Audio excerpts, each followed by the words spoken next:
Welcome to the podcast for Boomer Women, where we embrace the journey. I'm your host, Agnes Knowles. Embrace the journey.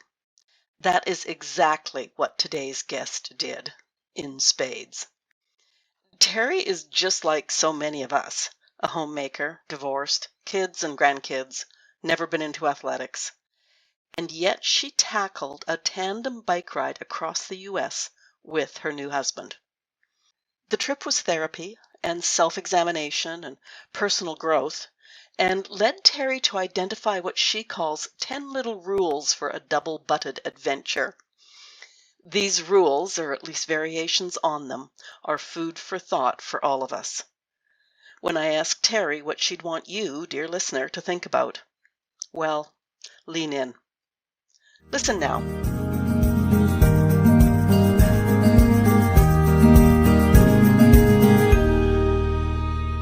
Here's a question for you. How do I not chat with a woman who writes a book called 10 Little Rules for a Double-Butted Adventure? It's not her first book. Teri's written 5 self-help books, a number of historical stories, but this last one about double butts, 2 mid-aged people on a tandem bicycle cycling across the U.S.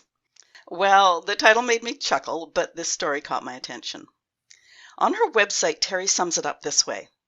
My husband has wanted to ride across the United States on a bicycle since 1976. I wanted to have an epic adventure. We combined these 2 desires for a double-butted adventure that started on the coast of Oregon on June 29, 2020, and finished at the Iwo Jima, gotta say that, Memorial in Washington, D.C. on October 3rd. To put that into perspective, it's over 3,100 miles, that's approximately 5,000 kilometers, in less than 100 days. Now, I want Teri to share some of that epic adventure with us, but I also want to hear about how she kicked her novel writing career into high gear after she ended her first marriage. Teri M Brown, welcome to the Boomer Woman's podcast. Thank you so much. I'm so excited to be here with you today. Oh, wait till you see some of the questions I have for you. You might not be so excited. Because first of all, it is my experience that Teri M Brown, that there's a reason that people, my guests, don't use just their first and last name. Is there a reason for the M in your name? Believe it or not, when I finally decided that I wanted to be an author, I looked on Amazon just to see and make sure there were no other Teri Browns, and my name with Teri, I really didn't expect it. And lo and behold, there was another author. That's Teri Brown. Now, that author has not written anything in about 7 or 8 years and probably is not really an active author at this time. But I didn't want people getting the 2 of us confused because this author wrote, I believe it was fantasy fiction of some kind. And I thought, well, I don't ever want that being confused. So I just put my M in there. So that was the why. Yeah. Okay. I interviewed a woman one time and she used her full middle name. The reason for that being is first and last name were the same as a porn star. Oh, goodness. So no, she did not want to be. Mine isn't quite as bad as that. But I did think that, why confuse people? Right? Yeah, so no, for sure. I'm Teri M. That's how to find me. So. Okay, there we go. Okay, there is no tactful way to say this, and I hope I don't offend you in the first 3 minutes of our conversation. 3,100 miles in under 100 days. Yes. On a bicycle. Yes. Suggests young, lithe, perhaps a little foolish. The pictures I've seen suggest you weren't any of those when you started. No. What possessed you to take this epic, your word, and my word, grueling adventure? So I had been in a poor relationship. So I spent 14 years in an emotionally abusive relationship. And when I finally, whatever it was that finally gave me the courage to leave that, you're still a very damaged individual. There's a lot of stuff. You don't just walk away from that relationship and then, ta-da, I'm fine. So there was a lot of insecurity and a lot of anxiety, and I didn't really feel like I had a lot of worth. I actually felt like my life was pretty much over, and I would just end up being a grandmother and having fun with my grandbabies, and that would be the extent of my life going forward, that there was just nothing left for me. Right after I got out of that relationship, my son has a friend who walked the Appalachian Trail. And I started reading his blog, and I kept thinking, oh my gosh, I want to do that. I want to do something like that. Like, I want to prove to people that there's still a lot of me in here, And I didn't realize that I didn't need to prove it to other people. I needed to prove it to me. Because I don't think other people were looking at me saying she's finished and doesn't need to, be doing anything. It was me. So I started thinking, well, I want to walk the Appalachian Trail, or I want to do something. In the meantime, I met Bruce, who became my husband, which could be a whole podcast in itself because I was not looking and was never getting married again. But nonetheless, he tells people that he chased me until I caught him. And so he just kept being there until I finally realized that he really was the right person for me. But while we were he called it courting because dating was almost more than we were doing, he told me that he wanted to ride a bicycle across the United States and that he had wanted to do it since 1976, but he had been in the military at the time. And you can't just ask your sergeant off for 3 or 4 months to go, riding across. And so that it never happened for him. And my mind clicked. And I thought, now that would be an adventure because it would be huge for me. I had not been on a bicycle in 40 years. So this wasn't like this was my normal and hey, let's go do normal. And I said to him, are you going to talk about this until the day you die, or are you actually going to do it? And he said, no, I want to do it. And I said, count me in. And so even when I had no intention of marrying him, I had every intention of going on this epic adventure because I wanted to do this huge thing. In the meantime, we got married, and then we went ahead and planned this trip, and off we went. We were 15 months married when we went on our trip. Holy moly. Now, you were also completely self-contained. You've Yes. got panniers front and back and a Right. small trailer. Yes. Yes, we looked like a small circus, because you've got the long tandem bicycle and then the trailer in the back. Sometimes children would wave at us as though we were, some, I don't know, like I said, a circus. Parade. And Bruce would sometimes yell, the elephants are in the back, just keep watching for the elephants. Yeah, we were self-contained. We didn't have any car behind us. There wasn't anybody following. There wasn't anybody to carry our things. We didn't go with a group. It wasn't Bruce and I and then several other cyclists. It was just he and I. And we started on the coast of Oregon and made it all the way to Washington, D.C. And why a tandem bike as opposed to 2 separate bicycles? So that is more me than anything else. Bruce was an avid cyclist. Bruce can hop on a bike. He can do 70 miles on his bicycle. He can get it done in 3 hours. And he's very athletic and could just go, go, go. I had not been on a bicycle in 40 years. We were not well matched to ride side by side. I would have never been able to keep his pace, and he would have been bored out of his mind trying to keep mine. Like, we just weren't well matched. But you put us on a tandem bicycle, and you have to match. You work to match. And I think that what it really did was it strengthened our marriage tremendously. 2 years after we finished, my husband ended up with brain cancer. And in fact, he passed away 2 weeks ago. I'm so sorry. Yeah, and it is sad. But that 3 months on the bicycle, we say gave us 20 years of marriage.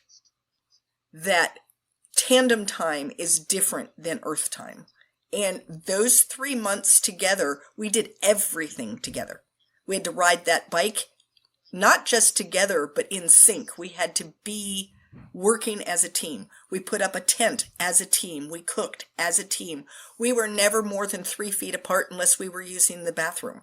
We were always together. And those 3 months were really like 20 years of marriage. Wow, that does change a couple of my questions. That's okay. But what an amazing set of memories. Yeah. Like just Yeah. Well, and you chronicled this too, didn't you? I did. So I kept a blog the entire way across the United States. Every day we would end the day. I used to laugh. My husband would take a nap and I would write in my blog. And that's just what we did. And I chronicled everything. I had read a lot of blogs trying to get ready for this adventure to kind of give me an idea of like, what can I expect? And I think that most people do not tell the whole truth and nothing but the truth. They skim over, they gloss over the things that are difficult. They stand triumphant at the end of the day, and you don't see everything it took to get to that point. And so I didn't want to be that. I wanted to be very honest. And as someone who is not an athletic cyclist, I felt like my honesty would go a long way toward getting people to understand what we really accomplished. So if you read my blog, you'll see me standing on the side of the road crying. I did it often. The first time I cried, my husband had zero idea of what he was supposed to do with me, because it's like, oh great, what are we going to do? We're here in the middle of our day and she's on the road crying. And so I'm sobbing. I can't do it. I just can't do it. And then I said, all right, let's go. And I threw my leg over the bike, and he's looking at me like, what just happened? And I said, well, we can't stay here. And so off we went. That's how I do things. I need to get the emotions out. I have to go ahead and have my little pity party and woe is me and life is over as we know it. And then I can bring out my logical brain and say, okay, well, we can't stay here on the side of the road, and the only way to get to where we need to be is to ride. So let's do that. And I would talk about that, and I would talk about the weather and the wind and the things that were difficult as well as the things that were joyful and wonderful. And I thought that was going to be what I wrote, and that I wouldn't need to write anything else. But as I wrote, I realized that I started learning lessons about life, things about me, things about other people, just lessons. And I thought, that's the book that I'm going to write. I'll have my blog, and everyone can always go and look at it. But the book that I wrote, though it has some really great stories about our adventure, it isn't just about the adventure. It's about life lessons, things that you can use pretty much at any adventure point in your life. And that adventure doesn't have to be on a tandem. It could be changing jobs or getting married or figuring out what you're going to do once you're an empty nester. Okay, so you may just have answered my next question. I'm sorry. No, that's good. I was going to say, please tell me that at some point you wondered what the hell you'd gotten yourself into. Not even at some point, at many, many points. Day one, I thought, oh, Teri, you have bitten off more than you can chew. Because we live in North Carolina on the coast. If you know anything about the coast of North Carolina, you'll know that it is flat. There are no hills. You do not have to do hills. Day one, we're coming over mountains, Cascade Mountains in Oregon. They're huge in comparison. Now, they're not huge like compared to the Rockies, but compared to flat North Carolina, it was pouring down rain. It was 50 degrees when we had just come from North Carolina where it was 80. So we had this huge temperature drop. We had rain, and we're going up all day long.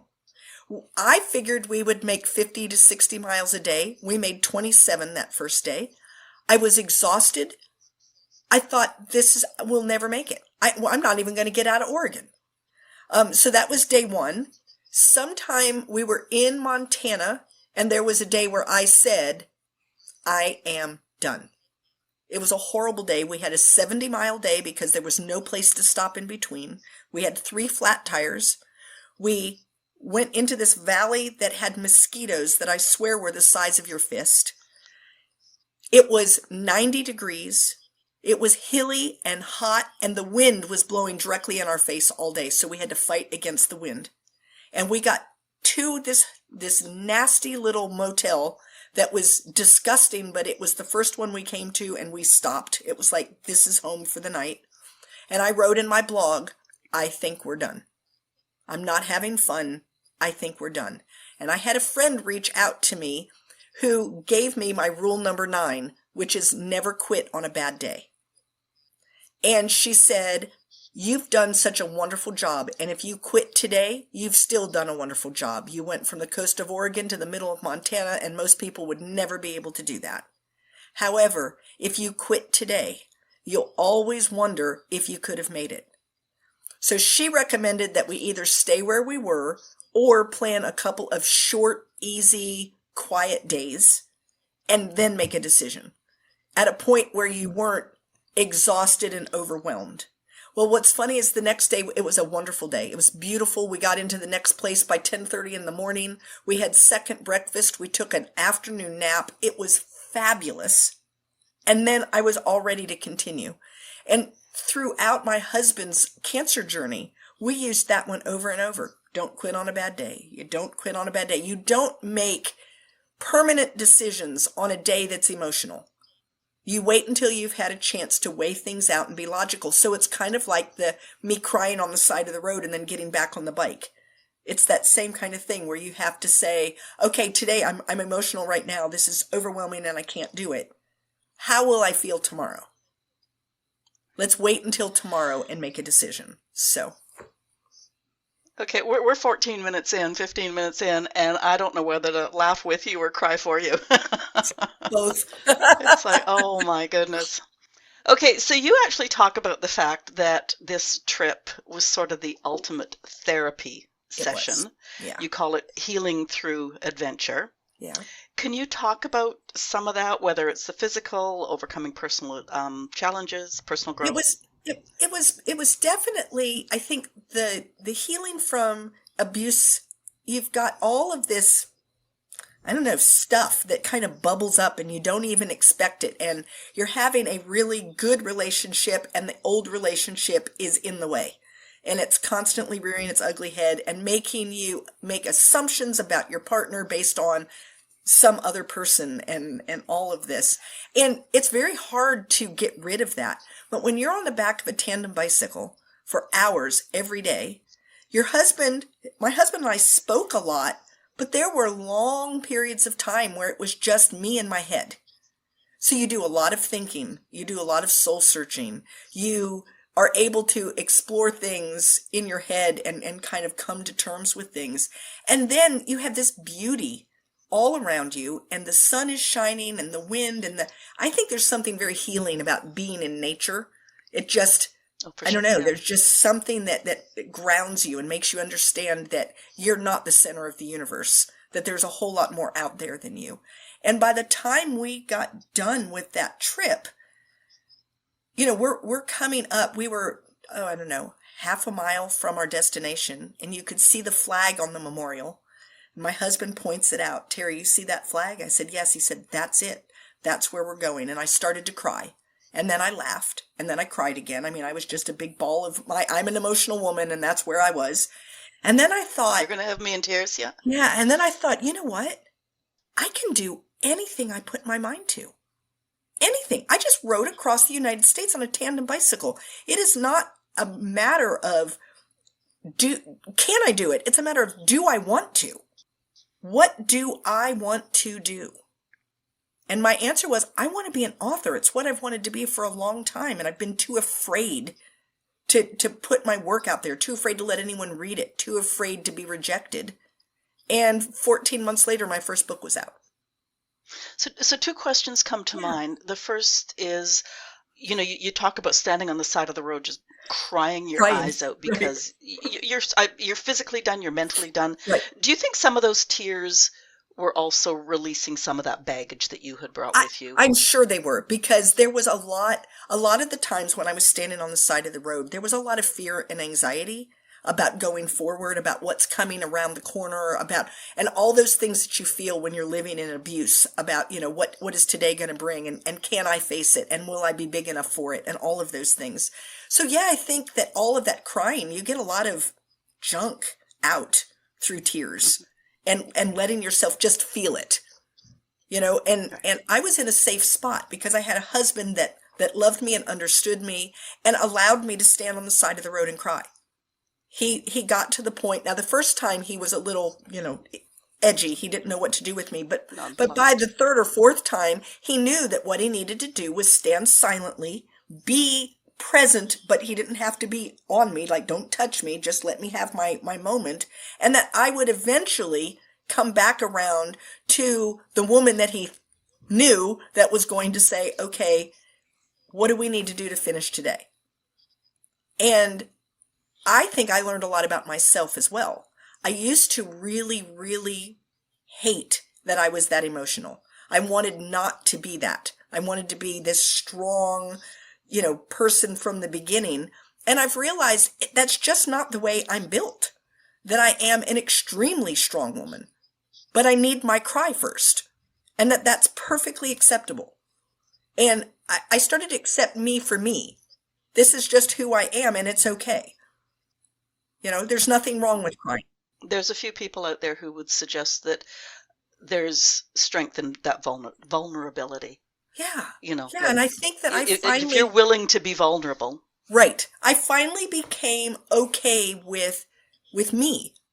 This is me. Now, I don't think that means that we shouldn't try to change ourselves if we see flaws or we see things, but it's really not a flaw to be someone who can cry. Because that same person that can cry, I also laugh.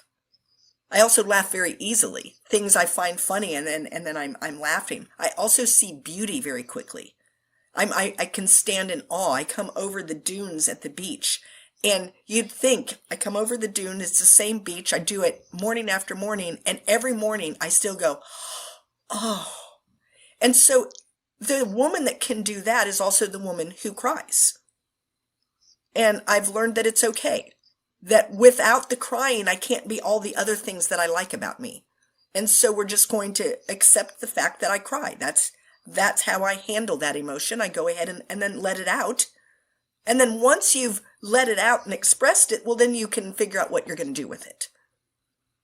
Like, does today need to be a day where you're just going to cry? Because some days you do. Some days you just need to curl up in a blanket and have a good cry and it be a day. Or is it going to be, okay, I've given myself the 2 minutes and now I'm going to make this a better day?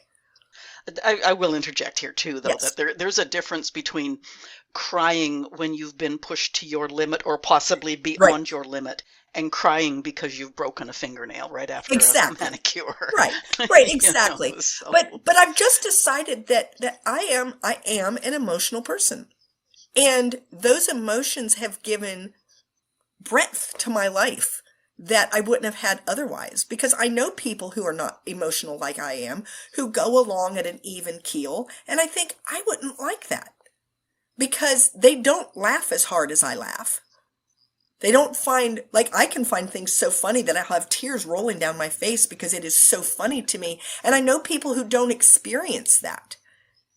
And you have to have the opposite. If you're going to laugh that hard, you have to be able to cry that hard as well.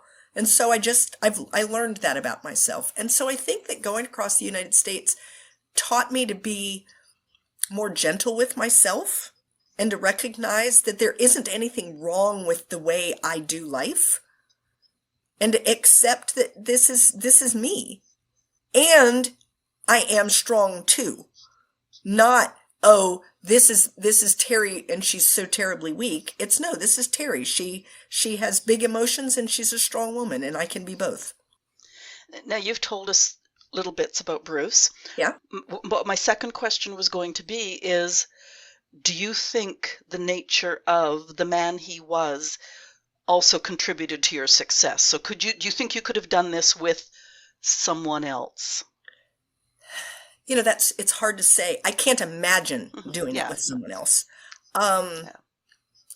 It would have had to have been, I don't know. I don't know that I would have ever felt safe enough to cry on the side of the road. I might have given up. I might have decided that I couldn't be that vulnerable. And if I couldn't be that vulnerable, then I would have never made it. Because I needed to be that vulnerable in order to find my strength. So maybe if it had been someone like one of my daughters or someone else that I could have been vulnerable with, but I think it took someone who was willing to allow me to be me and to experience it in whatever way I needed to experience it without judging how that looked. Because to the outside person, it may have looked really bad. There she is crying on the side of the road again. I can imagine that maybe some of the people reading the blog were thinking, how many times is this woman going to cry? But it was how I needed to experience this ride in order to get out of it what I got out of it in the end.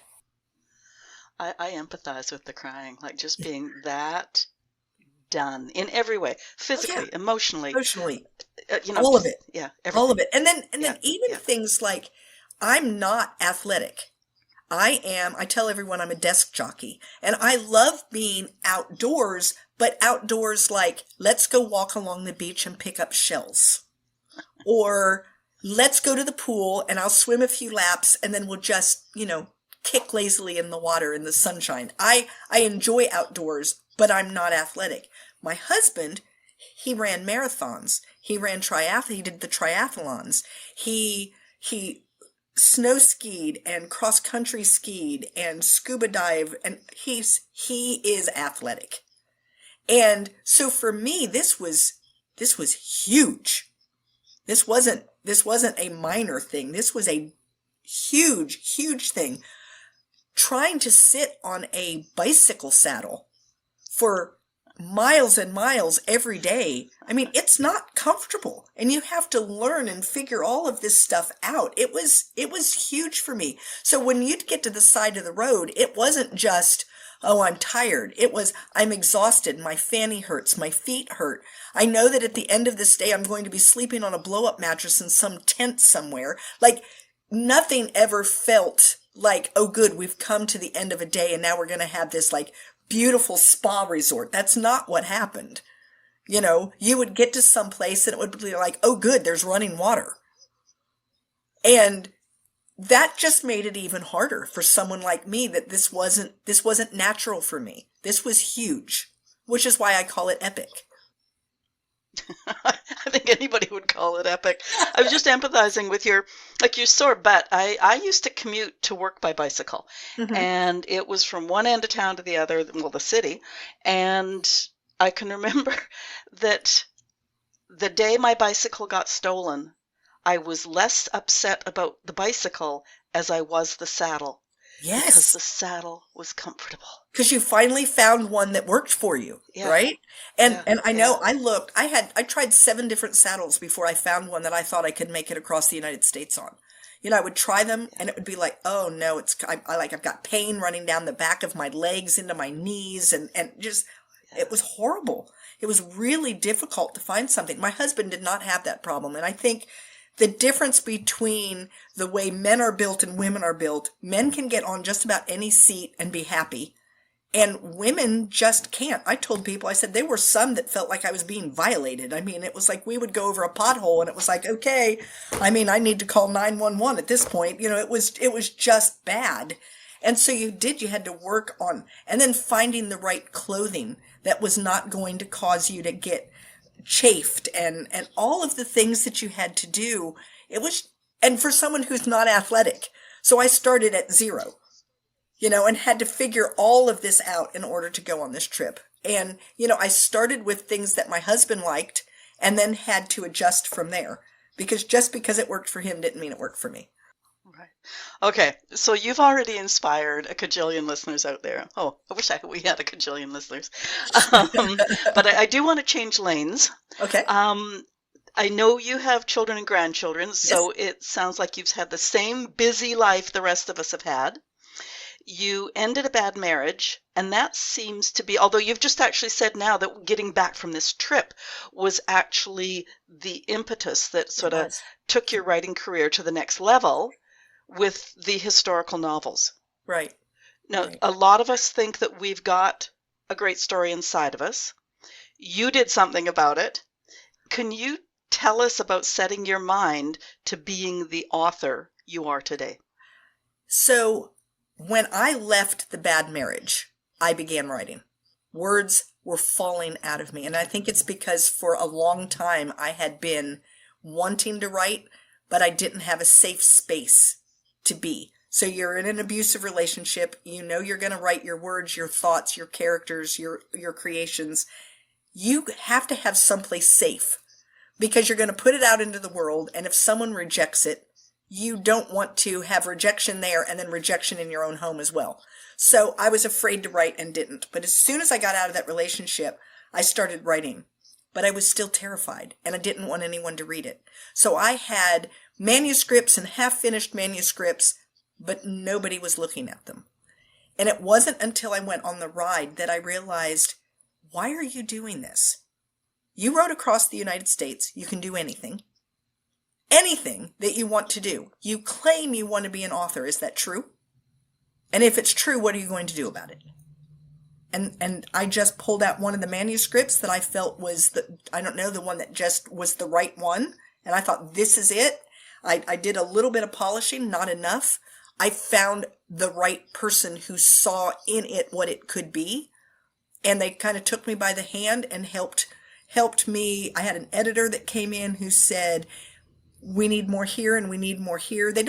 People assume editors write your book. That's not what happens. They essentially put big circles around things and say, why? Or more, and then you have to go back and take care of those questions. But yeah, then 14 months later, that book came out. And what's so funny is I was the most unprepared first-time author possible. I had no idea that I needed to do any kind of marketing. The book was on Amazon, and I literally sat in front of my computer on the day it came out and wondered why it was not selling. If you write it, they will buy it. Yeah, if you write it, they will come, right? And I was totally unprepared for the realities. It took me about 2 weeks to realize, whoa, there's something more to this writing. And then I started quickly taking marketing classes, listening to marketing podcasts, doing that kind of thing while writing my second book. And now I've got 3 of those books written. This one that's coming out now, I have a children's book that I hope to bring out later this year. And I'm writing my next manuscript, and I have an idea for the one after that I keep pushing and saying, I can't do you until I get something out of, I can't have too many projects at once. It'll make me crazy. So. Okay, I want to touch on your historical novels first. Yes. Okay. What sort of research goes into writing a novel set in another place and time? Right. I love research. I tell everyone I'm a research junkie, and I have a hashtag, research junkie, and that's what I call myself. So I feel like I really married 2 things that I love. I love writing. I love researching. I also believe that if I'm writing historical fiction, the history part needs to be as accurate as I can make it. Now, the fiction part, that's me, and I can have my characters do what I want them to do within the bounds of what could have happened in this space. So I do a lot of research about time and place. I tend to research 3 times. I do a before I get started research where I just start gathering facts and try to get the feel of the place and the time. I do some research while I'm writing. For instance, I wrote An Enemy Like Me, which is a World War II genre. I have my character 1939, and I have him putting Brill cream in his hair. And I stopped and thought, wait, I know that was around during World War II. Could it have been around in 1939? And I did a quick little research. Yes, it came out in the early 30s, and by 39 was pretty much something that all men knew about. And then I went about my way, because if it had not been available or wasn't well known, I was going to have to change it to something else. So I research along the way, and then I tend to, at the end, do a little more research to see if there's anything I need to fill in. Like if I feel like I didn't describe a place well enough, or the time isn't coming through as well, maybe I need a little more research to determine what I'm going to do. My first book, Sunflowers Beneath the Snow, I found out that there was a particular year that they had one of the worst winters in Ukraine, and I knew that winter would be pivotal, and I made sure that my timeline worked such that I could have that winter be a pivotal time in my story, because I knew I needed it to be not just a bad winter, but one of the worst they'd ever experienced. So. And I guess it's nice when, history cooperates. Yes, No, I'm just But you know what? What's interesting is the number of times that I've been looking up facts and finding things, and all of a sudden you read something and my brain will go, oh, that's it. That's the thing I need that's going to turn it. So it wasn't really that I knew ahead of time that I was looking for the worst winter. It's that I found this horrible winter and thought, oh, I know what I can do with that.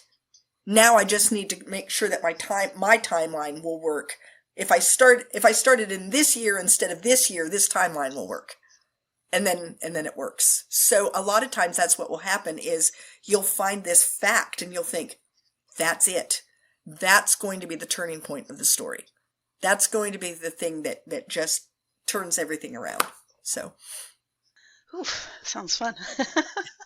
Now, what does writing look like for you? Do you write every day, certain hours, one project at a time? It sounds like you've got a few projects on the go right I now. do. I tend to be writing one, and I don't mind editing another if I'm writing one. But once I get more than two, then I'm not productive anymore. I'm too busy skipping from place to place to place. So I try to limit it to one writing and one editing.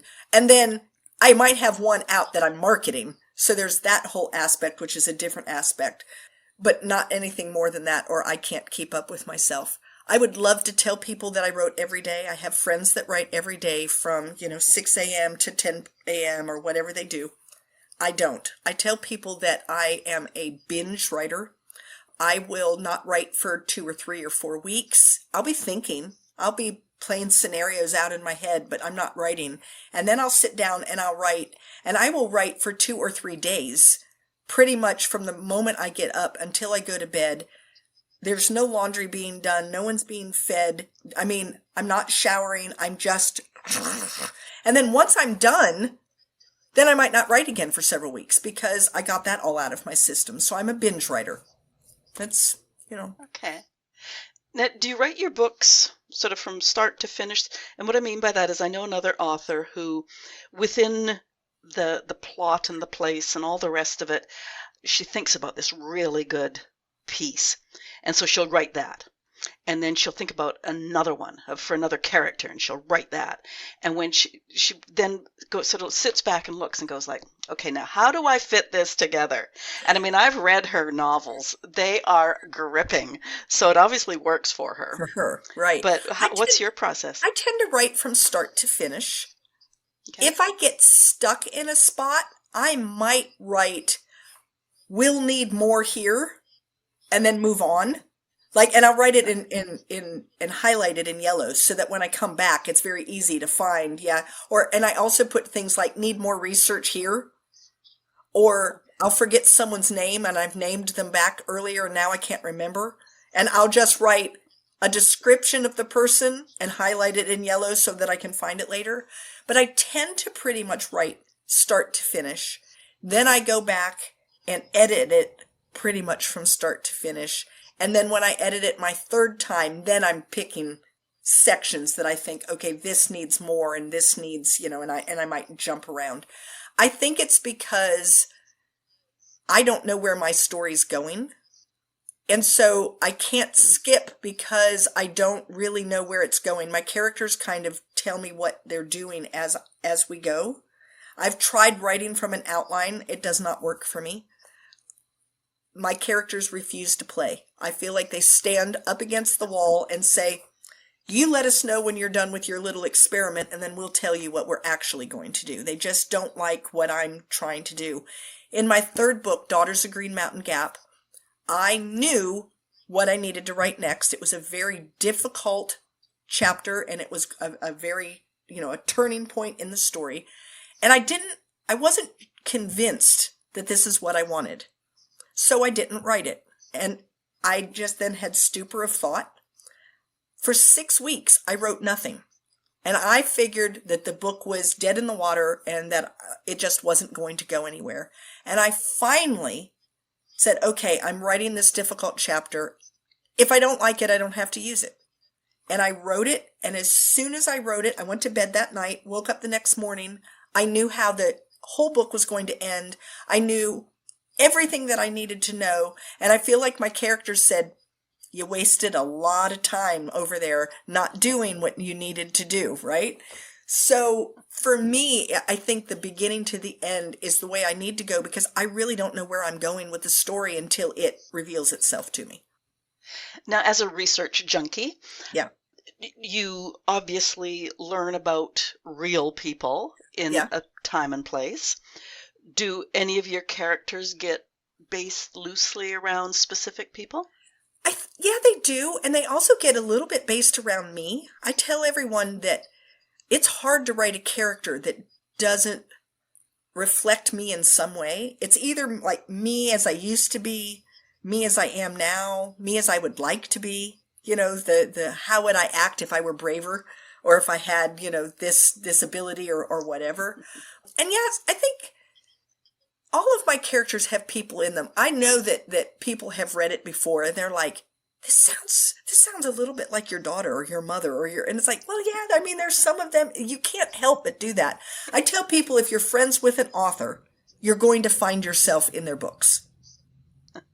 You just... Okay, we're forewarned. Yeah, be forewarned. I think that's just because as we're going about life and you see different characteristics, things that you like, maybe things that you don't like, and then you have this character and you need to develop them. Those things come to your mind and you think, oh yeah, I'm going to have them do this, or I'm going to, you know, this is going to be a fear that they have, and it's a fear maybe you have, or that your best friend had, or whatever, and then it can tie into the story. So. Okay, so we have a listener. Yeah. She's mid-age. Her life is her own now, and she really wants to try writing. How does she start? Well, the first thing you have to do is you have to actually write. There are so many people who think that, well, I need to take a class, or I need to get a degree, or I need to take, you know, I don't know, all these things. You're not going to get better at writing until you start writing. So the first thing that you need to do is literally pick up your pen and paper, get out your typewriter, pull up your computer, whatever it is that makes you feel good about writing, and start, because you're never going to be able to learn to make the craft better if you don't have a starting point. That first piece, plan on throwing it away. It's not going to be good. It would be like expecting Van Gogh's very first thing that he ever painted with a paintbrush to be something that everyone just, ooh, ah, over. They didn't. He was still figuring out how to get the paint off the brush correctly. And that's the way it is when you're writing. You're just learning. My first character was so flat and so perfect and so horrible. And that manuscript will never see the light of day because it isn't good. But I wrote 50,000 words. I had a beginning and a middle and an end. And it gave me the place to look and say, what do I need to do to improve my craft? And the first thing I needed to do was figure out how to not make my characters so flat. And then I needed to figure out how to get time and place really settled in my writing, and to do more showing and less telling and all of those things. But you can't do any of that until you have written work that you can then start evaluating. And then I tell people, find someone that you trust who will be honest with you, that you'll let read what you've written, and then listen to what they have to say. Don't get defensive, and that's hard. It's very easy to say, oh, this is my baby, and they don't like it. Listen to what they have to say, because they may not be 100% correct, but they're going to give you ideas that are going to help you improve your writing. And the very third thing that I say almost contradicts it, which is you don't have to listen to everyone. Because the truth is that not everyone's going to give you good advice, nor will everyone give you the same advice. So try things, see what works for you, and then move from there.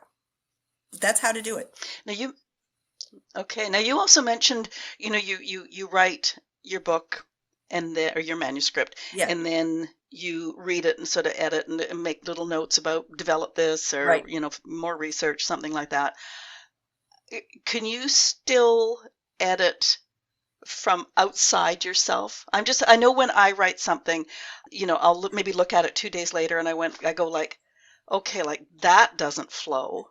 Right. Whereas I've read it 3 times.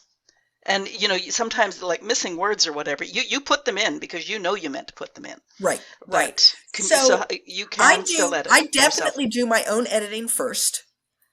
I also use there's a lot of programs out there for authors that you can, and it will help you find your missing words and commas that need to be put in the right place. And I'll go through and do one of those as well, just to get a quick, catch the dumb things. But then I use an editor. I get a human editor who is not me, because she said something one time about a character that I thought was one of my key characters, and she felt that he was so underdeveloped that he wasn't even necessary to the story, which hurt my heart. And I was actually a little distraught by the whole conversation.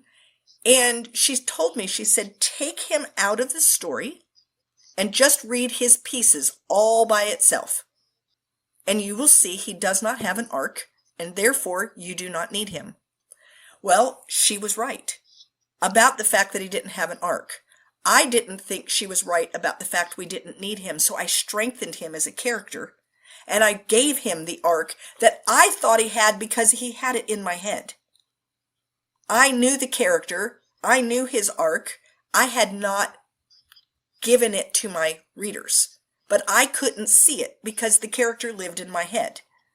So when she pointed it out to me and I read through critically and realized, oh, you're right. I allude to his arc. I'll say a little sentence where what I should have is paragraphs or maybe even a chapter. And so I went through it, and all of those places where I alluded to something, I circled it and then made a decision. Am I creating a new chapter? Am I just extending this chapter? What do I need to do? I gave it back to my editor, and she was like, now we can keep the character. So I don't know that an author, maybe once you've been doing this years and years and years and years, you can do it more than I can. But I miss things because my characters live in my head. I know what they're going to have for breakfast. And I assume that you must know too, even though I didn't tell you. And so I think an editor is a very valuable person to have who can give you that feedback that you're just going to miss. Right. I have a friend who writes, and she also has an editor that she trusts. Yeah. How do you find an editor? So I got one through that you're confident in. Yeah, so I got one through the publishing company. I work with Atmosphere Press, and they provided one, and I feel very blessed. The one they provided me with, we clicked right away, and it just worked beautifully. There are a lot of organizations out there that are for authors that will let you know about different editors.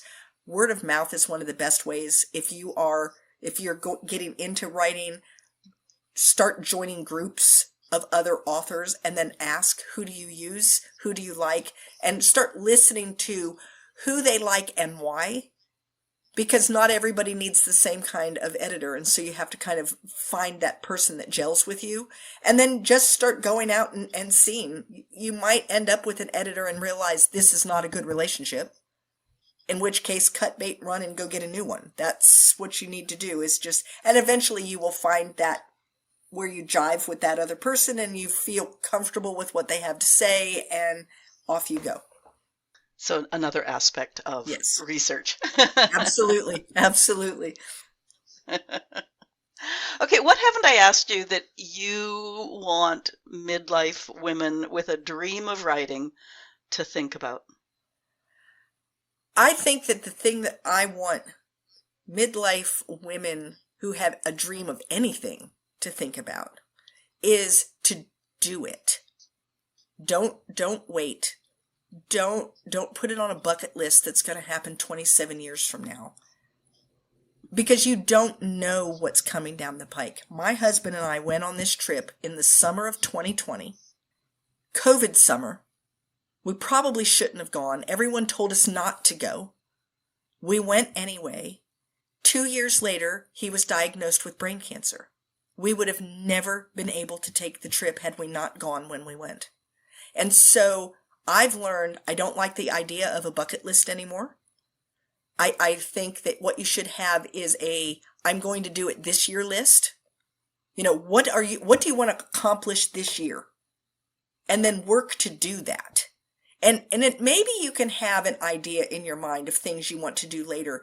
But if they're important enough that they keep coming up, don't do them later. Find a way to do them now.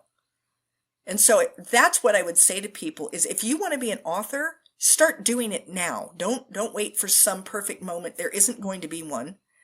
And you don't know that you're going to get the chance later. No one can guarantee that you're going to retire and be healthy, or that you're going to retire and be financially set enough that you can just forget everything else and do nothing but write. Or any of those things. You don't really know what is coming up for you next. So if it's something you want, then do it. That's my advice to, I tell everyone, that's it. Just do it. Do it. Whatever it is for you, go do it. I do on occasion interview like financial advisors. And one of the lines I use is, you don't know that proverbial bus may come out of nowhere this afternoon. Exactly. And You don't. so You have no idea when something like a COVID is going to come through and change the face of the world. You have no idea when your husband is going to be diagnosed with an incurable cancer. You don't know. And who wants to pass away from this earth with all these regrets of things that they never got to do because they put it on some list for some distant, faraway time that they never got to? It would be better to have 2 things on your list for this year and get them accomplished than to have 10 things on your list for 10 years from now. Like, do those 2. What are the 2 that you can do this year? And then go do them. Find a way to get those done. And then worry about next year. I feel like we need the pregnant pause there. Yes. Yeah, really great advice. Really good advice. Where do we find you on the World Wide Web? I have a website. It's my name, Teri M Brown, and that's Teri with 1 R. If you go to my website, you will see all the icons for all the different social medias, so you can find me. I'm on just about everything. But that's the easiest way, is to go to my website. I also have a contact page there, so if you wanted to reach out, you can fill out the contact page. I always answer. And I also have a newsletter that feel free to get on my newsletter. I send a newsletter out twice a month. Once a month, it's about stuff that I'm doing in my writing, and once a month, it's about books that I've read, and I give little quick reviews of the different books that I've read that month. And so it just kind of gives you a little bit of, like, if you're looking for what to read next, I've always got a list, and I read a wide variety of genres. So it's a good way to learn about some new books out there. Now, you also have a really interesting podcast. Tell us about your podcast. Yeah, my podcast is called Online for Authors. And I bring authors on that are like me, independent authors or small press authors, people who don't have big names, who have trouble finding that platform to get their work out there. I read the book first, which means that I only do 1 or 2 podcasts a week. I can't do more than that. I can't read more than I'm reading. And I have them on, and we do a talk similar to what you and I have done, where we just talk about their book with there's no spoilers. I always, I want people to buy the book and read their books. But we talk about like their writing life and like what prompted them to write about this topic or this character, or, who was their favorite character and why, and those kinds of questions. And we do that. And I love working with these indie authors. I feel like there are so many amazing books out there that are never going to make the New York Times bestseller list because they just don't fit into what the New York Times bestseller list is looking for. But that doesn't mean they're not fabulous books. And so reading these indie authors has really opened up my reading to read some people that I wouldn't have ever found otherwise. And I hope that other people who are listening to the podcast then say, "Ooh, that sounds like a cool book. I'd really love to read that." That sort of leads into a question that I hadn't thought of, is you've got a really good relationship with your own editor. Yeah. You read all these genres and you read like lots of books. Could you ever be an editor? Would you ever be interested in being an editor? I have actually considered that maybe, but right now I am so busy writing, I don't know. I'd have to give something up. There's no way that I could write what I'm writing. I do all my own marketing. I do my podcasting. I don't know that I have the time to give to someone. I have done some, I wouldn't call it editing. I've done some where I read people's books and give them like a quick overview of general ideas that I think that they could do to improve the work. But it is not at the level that my editor has done for me. So I think I could I do it? Like I said, I rode across the United States on a tandem. If I wanted to, I could. I just don't know that I would want to give up any of those other aspects, and I would have to give something up. because I think then I'm putting too much on my plate. Okay, so by the time this goes live, Yeah. 10 Little Rules for a Double-Butted Adventure has just been released. Yeah. Tell our listeners why, I mean, I know why people should pick it up. 10 Little Rules, and I know what they are. Right. But tell us more about that specific book. You're going to get ideas about life and how to live it and how to live it more fully. And the great thing is I give these rules that I learned, but I don't expect everyone to have the same 10 rules. So at the end of every chapter, I have questions. And these questions are just things to think about based on the chapter that you've just read. And it allows you maybe to create your own rule. So maybe my rule is, never give up on a bad day. And maybe that's not what you need to say. Maybe you need something else a little different. But because you've read my book and you've answered some of those questions, you now say, oh, well, what I need is, and that's a rule. And I think that we all have those things in our life that people call them mantras or whatever that kind of guide us and help lead us through. And for this, it doesn't have to be an adventure like getting on a bicycle and riding 3,000 miles. It can be something as simple as, like I said, changing a job or starting piano as an adult and deciding that you always wanted to as a child and now you would like to try now. Or picking up a paintbrush for the first time and trying, acrylic paints. Or for someone who maybe is shy and has trouble, who decides I'm going to go out and I'm going to go into a party type situation and I'm going to talk to 3 people and I'm going to put myself out there. Like any of those things, you can use these rules that I've created or your own that you create as you go through this book. So it's not a travelogue, but you will kind of have a better understanding as to what it was like to travel across the United States on a tandem.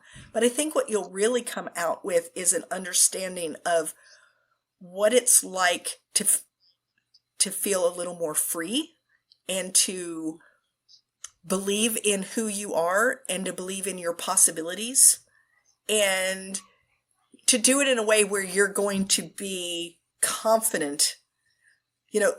There's one rule in here about success and define it. What does success look like for you? Because how horrible would it have been if I'd gotten all the way to Washington, D.C. and felt like a failure because Bruce and I did not ride every mile. There were a couple of times that we had to get a ride through bad construction or because horrible storms were coming and we needed to get to our next location and weren't going to get there on our own power. We had to have help. Can you imagine now getting to Washington, D.C. and feeling like a failure because you had to ride 20 miles in someone's vehicle?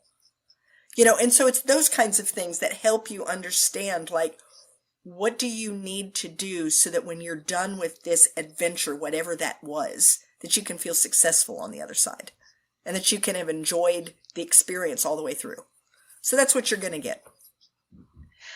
I really appreciate that little air quotes confession because you have to have you have to use your smarts as well. You have to have some sense of be logical.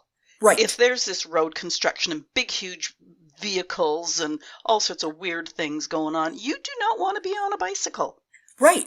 And can you imagine then being so consumed with riding every mile that you then put yourself in danger? That would be stupid. Yeah. Or that you take the help and then feel bad about it for the rest of your trip. We've ruined the whole trip. That's crazy. And so you have to kind of be able to step back and say, put your pride in your back pocket where it belongs. It doesn't need to be out all over you. And what do you need to do to make this work? My husband was so fond of saying, we are still following the same goal. We just have some different plans that are going to get us there. The goal hasn't changed. Our logistics have changed. That's it. because sometimes I was the lamenter. Oh no, everything is going, and he was the, everything is exactly the same. We're still going to DC. The difference is that we're doing things a little differently than we had planned because we didn't know that this thing was going to pop up in the middle of what we're trying to do. And so, yeah, you You're going to get kind of there have to be able alive. to, yeah, yeah. Can I ask you a personal question? I mean, you've You told can. us all sorts of personal things, but I always have one more question. Can you just share one, and I know you've got a cajillion, one of the most memorable moments on your bike trip, besides the end of that first, or getting to Montana, or after the first day, just crying. But So there are so many, but the one that when you asked, the first one yeah, that came to yeah. mind, that's the one I'm going to tell you. We were Okay. going up a hill. It was a hard day. The wind was against us. I had gotten to the point I was no longer looking at the scenery. I was looking down and I was watching my feet pedal and I was gritting through. I was gritting. That's all I was doing. It was just like, just get me through. And my husband said, Teri, look. And I looked up and there was this pasture with horses and they were running with us. And they're running Oh my goodness. along at the same speed that we're going. And they ran all the way to their fence. And when they got to their fence and couldn't go any further, the stallion at the front pawed at the ground and shook his head. And we went on. And I thought, you couldn't have paid to have that experience, to have horses run with you like that. It was absolutely incredible. And so this was on a difficult day where all of a sudden you just had this, like the sunshine came out from the clouds, and you just had this remarkable experience that how else do you ever get to run with the horses? You don't. Yeah. It just happened naturally, and how beautiful was that? And those kinds of things did happen over and over and over on the trip. Yeah. Sorry, I looked over to the side here because I think somewhere, don't you actually say that, oh yeah, get ready to laugh, cry, and be inspired. Yes. Boy, there's been a few times where it's like, I'm going to let her keep on talking because I gotta get my Keep voice the love back. out I of was my getting throat, all right? choked up. Yeah. No, and I think it's because I'm very honest. I just go ahead and I lay it all out there. I don't try to hide who I am. I don't try to make me into something I'm not. I am just a woman. And I tell people all the time, if I can make it across the United States on a tandem bicycle, you can too, if you want to. But if it's not something you want, no, you'll never make it. But if it's something that you determine that you want, you can do it. And that's true, I believe, of anything that you want in this life.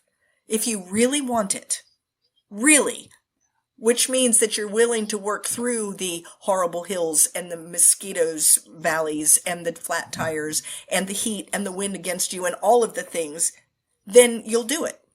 And if you don't want to, you'll quit at the first hill because that's what we do when we don't really want something. Right? It's Yes, easy I guess to quit. basically. Quitting is easy, Yeah. I mean, you just, I don't want to do this after all, never mind. But if you really want something, and this book talks about that, and it just shows me as me. I'm just your average, everyday, middle-aged woman who decided she wanted to do something big, and I let you in on all of it. The tears and the laughter and, the times that my husband and I got angry at each other and everything, it's there. And then you just get to experience it with me. So. Well, what I've heard all through here too is it's not about, like, for the next person, about getting across North America, No. but it's something so far out of your bailiwick before you Yes. started. Yeah. And yet you persevered because epic adventure was your goal, your I don't know, they're not quite the goal, but that's what you really wanted. And I think And I think it's so what I really needed. I think I really needed, for me, I needed to do something that was big enough that I could put all of the damage away and say, all of that got me to this point, And I'm still able to do this thing. And now I don't have to look at all of that damage. Every now and then it comes up and I can look at it and I put it away and it's no big deal anymore. It used to be there in my face all the time. You know, I would hear in my head, you're damaged, you're damaged, you're damaged, you know, and I don't anymore because I learned all that I went through. It kind of prepared me to do this really big thing. And now I can do big things. You know, that I might not have been able to do without that event in my life. And that event is now over and I don't have to look at it anymore if I don't want to. And yeah, and I think that everybody has places in their life that they look at and they think, oh, if only, if that hadn't happened, if I'd made a different decision, and then they kind of eat at you and make you feel like you're less than. And you don't have to be that. You know, you can get past that and you can just move on and recognize it is what it is. And it made me who I am, and now this is where I'm going next. And then you can leave that, you know, in a box somewhere under the bed and only look at it when you want to. Okay. I think you've just been a fount of inspiration. This is great. Okay, time to wrap. Your website link is in the show notes. All of your links are on your page at our website. Yes. Listeners, what are your thoughts on today's show? Do you have an adventure of Teri's size in you? And I'm going to rephrase that too, because we just talked about it's not perhaps an adventure. It's just something so far out of your bailiwick. Do you dream about it? Is it eating at you just because you know you need to do it? Talk to us. Leave comments where you're listening, or if you're listening at boomwithabang.com, scroll to the bottom of the page and talk to us there. Maybe there was a question I didn't ask Teri. Ask it in the comments and I'll get you an answer. Share this episode. Inspiration comes in all sorts of packages. Teri's bike trip and her self-discovery trip could well be the impetus your friend needs right now to get herself to her next goal. If you enjoyed this conversation today, click the follow button on your favorite podcast platform and help us grow. I'm also registered at Substack. Following there is free, and you get notified every time an episode is released. And also, the one thing that we will make sure that we put on, because your book will be live, is it primarily Amazon then that you deal with, yeah. Teri? Amazon, but pretty much anywhere that you can order books, you should be able to find it. Okay. And it'll be on your website too, I yes, should it think, will it? Absolutely. Yep. Okay. So you got to go pick up this book. Teri M Brown, thank you for being my guest today and being so open about your experiences and your adventures and inspiring our listeners to unleash their inner author or whatever that adventure is. Well, thank you so much for having me on. I really enjoyed it. You have a great rest of the week.